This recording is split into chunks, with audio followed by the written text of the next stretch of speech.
Hey everyone, and welcome to WDIM Plus, where today I'll be breaking down the second episode of the new miniseries, Dexter New Blood. This episode got the main storylines of this new narrative going after catching us up with Dexter Morgan as Jim Lindsay at his new home in Iron Lake, New York in the first episode. The viewer as well as Dexter are formally introduced to Harrison Morgan, who is now a 15-year-old with no home and no family besides Dexter. This was an emotionally driven episode with some great performances by Michael C. Hall, Jennifer Carpenter, and Jack Alcott as Harrison that really got me curious about the multiple threads beginning in this small town. Before I get into them, I want to welcome you to WDIM Plus and ask that you please hit that like button to help support the channel. And if you're a part of the 95% of my viewers that have not yet subscribed, please think about subscribing as well. The episode begins right where the last one left off, with Harrison confronting Dexter about his reasons for leaving him after Dexter stopped him from leaving town on a bus. In this scene, we also learn that Hannah has passed away from pancreatic cancer 3 years prior. This scene had to be especially difficult for Michael C. Hall, as he is a cancer survivor himself, having revealed his diagnosis before the 5th season of Dexter was released.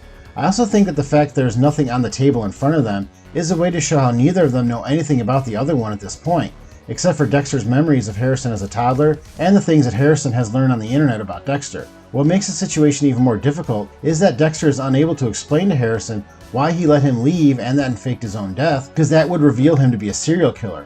But of course, Harrison feels that Dexter owes him this explanation, and rightfully so.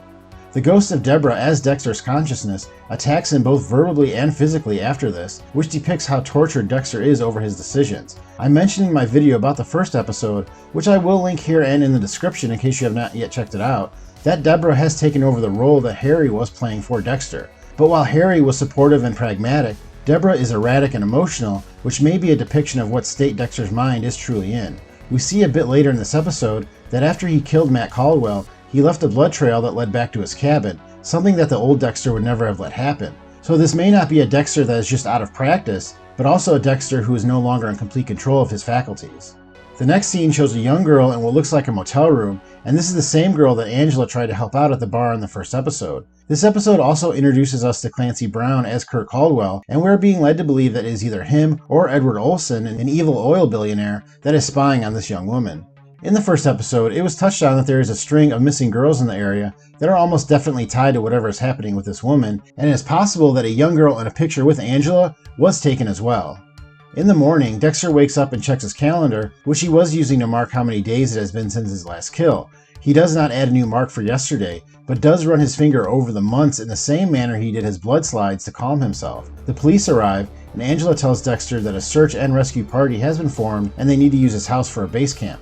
The old Dexter was extremely private, but Jim Lindsay seems to be much more gracious as he opens up his land to the town. This also introduces Angela to Harrison, who covers for Dexter and does not use his real name. Interestingly enough, Harrison states that he did it because he did not want a cop looking into him, which could mean that Harrison does have something to hide. The girl in the hotel room is now sick from what she ate or drank, and it now appears that she is part of some ritualistic scenario.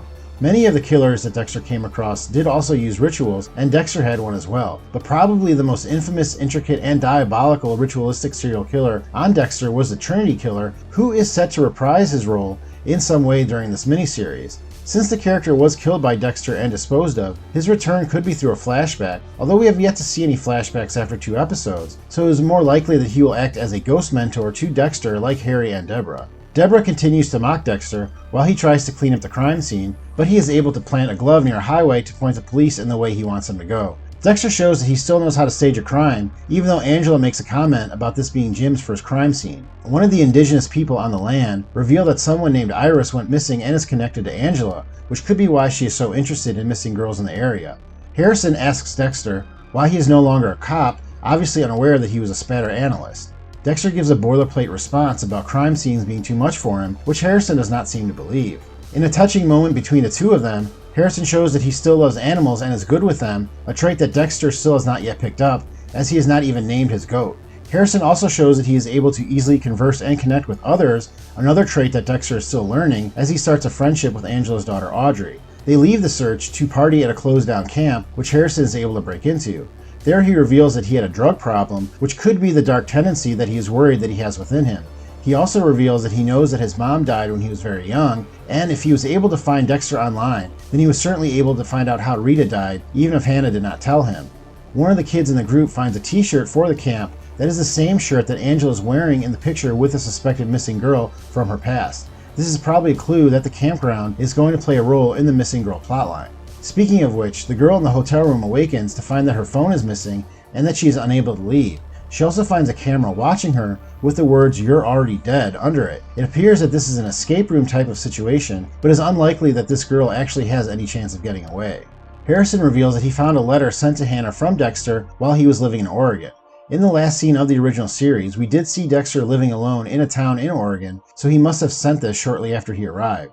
The letter made reference to Harrison having dark tendencies, which was something that Dexter was shown to be worried about since before Harrison was born. This feeling was accentuated when Dexter found Harrison with his mother after she had been murdered by the Trinity Killer. Dexter is worried that he had passed along his worst tendencies to his child, which would mean that Harrison could at the very least be dangerous. Dexter met a lot of different versions of the type of monster that he thinks himself to be while he was hunting for 8 seasons, and very few ever lived up to the code that he religiously follows. But actually, Harrison misinterprets this note as a possible reason for why Dexter left, which would be that Dexter saw something in Harrison at a young age that made him leave. I really love this scene because I thought that it was a very honest portrayal of how these types of relationships occur in real life, as when you are a child that has been abandoned by a parent, all you care to know is the reason why and always blame yourself. Harrison is willing to share what his life has been up to this point, but he does not expect a relationship with Dexter, he just wants to know why he left.